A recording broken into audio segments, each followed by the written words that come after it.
بسم اللہ الرحمن الرحیم۔ السلام علیکم ورحمۃ اللہ وبرکاتہ۔ سورۃ بقرہ۔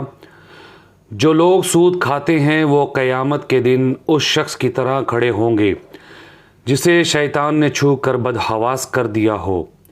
یہ سزا اس لیے ملے گی کہ وہ کہتے تھے تجارت بھی تو سود ہی کی طرح ہے، حالانکہ اللہ نے تجارت کو حلال کیا ہے اور سود کو حرام۔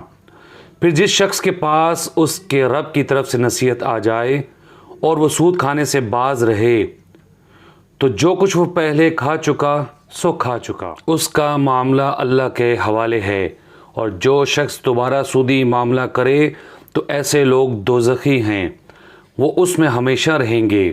اللہ سود کو مٹاتا ہے اور صدقات کو بڑھاتا ہے، اور اللہ کسی ناشکرے گناہ گار کو پسند نہیں کرتا۔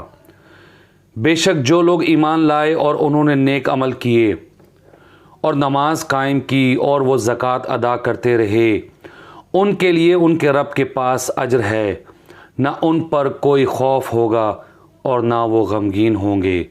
اے لوگو جو ایمان لائے ہو، اللہ سے ڈرو اور جو سود باقی ہے وہ چھوڑ دو اگر تم مومن ہو۔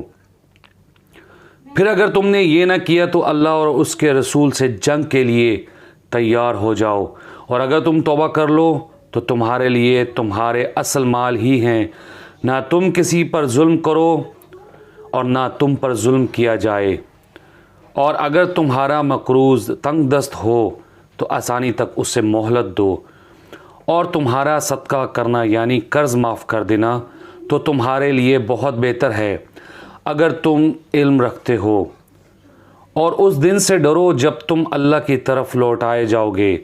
پھر ہر شخص نے جو کچھ کیا ہوگا اسے اس کا پورا بدلہ دیا جائے گا، اور کسی پر ظلم نہ ہوگا۔